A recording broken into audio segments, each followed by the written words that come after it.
Hi every one, welcome to good reviews channel. நாம் இன்னைக்கு சசிகுமார் நடிப்பில் தியேட்டரில் ரிலீஸ் ஆன நந்தன் மூவியோட ரிவ்யூ தான் பார்க்க போகிறோம்.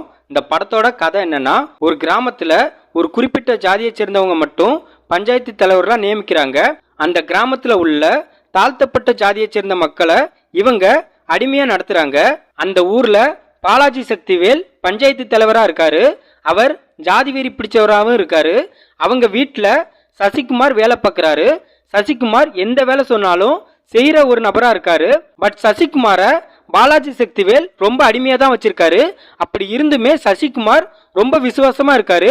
இப்படிப்பட்ட சூழ்நிலையில் அந்த கிராமத்தில் அரசியல் கட்டமைப்பு படி இந்த கிராமம் ஒரு ரிசர்வ் தொகுதியாக மாறுது.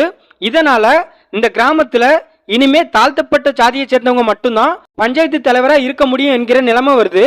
இதுக்கு பாலாஜி சக்திவேல் ஸ்டார்டிங்ல முரண்பட்டாலும் அதுக்கப்புறம் புரிஞ்சுக்கிட்டு அந்த கிராமத்தில் உள்ள தன்னோட வேலைக்காரனா இருக்கிற சசிகுமாரை ஊர் தலைவரா நியமிக்கிறாரு.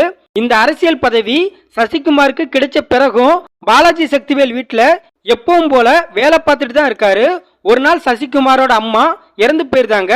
அவங்கள சுடுகாட்டுல எரிக்கிற நேரம் மழை பெய்யுது. அதனால அந்த பாடிய ஒரு சில காரணத்துக்காக எரிக்கிறதுக்கு பதிலா புதைச்சிருந்தாரு. இதுக்கப்புறம் அந்த சுடுகாட்டு பிரச்சனை ஒரு பெரிய சம்பவமா மாறுது.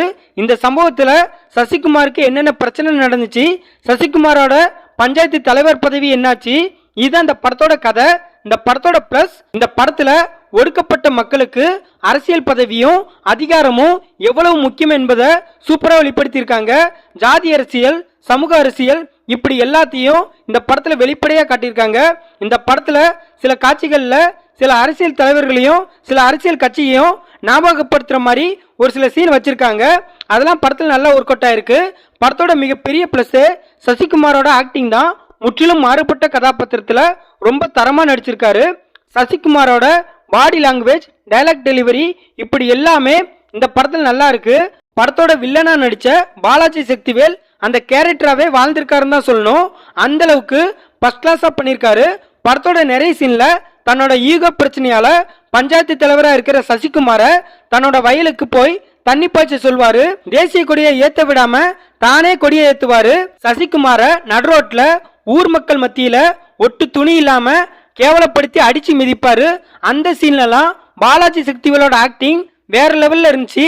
படத்தில் நடிச்ச சுருதி பெரியசாமி, கட்டெரும்பு ஸ்டாலின், சமுத்திரக்கனி, இப்படி எல்லாருமே தன்னோட கதாபாத்திரத்தை நீட்டா பண்ணிருக்காங்க. என்னதான் ஒடுக்கப்பட்ட மக்களுக்கு அரசியல் பதவியும் அதிகாரமும் கிடைச்சாலும் அவங்களுக்கான மரியாதை சுத்தமா கிடைக்கிறது இல்லை அப்படிங்கறத படத்தோட லாஸ்ட் சீன்ல ரியல் பஞ்சாயத்து தலைவர்கள் ஸ்பீச் மூலமா தெளிவா காட்டியிருக்காங்க. படத்தோட டியூரேஷன் 2 மணி நேரத்துக்குள்ள தான் இருக்கு. அதுவும் படத்துக்கு பெரிய பிளஸ்ஸா இருக்கு. படத்தோட மியூசிக் மற்றும் சினிமாட்டோகிராஃபி படத்துக்கு ஏத்த மாதிரி இருக்கு. இந்த படத்தோட மைனஸ், படத்தோட கதை நல்லா இருந்தும் ஸ்கிரீன் பிளே அந்த அளவுக்கு அழுத்தமா இல்ல. படத்தோட செகண்ட் ஹாப்ல ஒரு சில சீன் ஸ்லோவா போற மாதிரி இருக்கு. படத்துல தேவையில்லாம சில சீன்ஸ் வச்ச மாதிரி இருக்கு. சரவணன் இந்த படத்தை டைரக்ட் பண்ணியிருக்காரு. சசிகுமார், பாலாஜி சக்திவேல், சுருதி பெரியசாமி, சமுத்திரக்கனி, கட்டெரும்பு ஸ்டாலின், இன்னும் பலர் இந்த படத்தில் நடிச்சிருக்காங்க. மொத்தத்தில் இந்த படத்தை பார்க்கலாமான்னு கேட்டா ஒரு ஆவரேஜான பொலிட்டிக்கல் டிராமா மூவி பார்க்க நினைக்கிறவங்க இந்த படத்தை பார்க்கலாம். இந்த வீடியோ பிடிச்சிருந்தா லைக் பண்ணுங்க, ஷேர் பண்ணுங்க, சப்ஸ்கிரைப் பண்ணி சப்போர்ட் பண்ணுங்க. Thanks for all.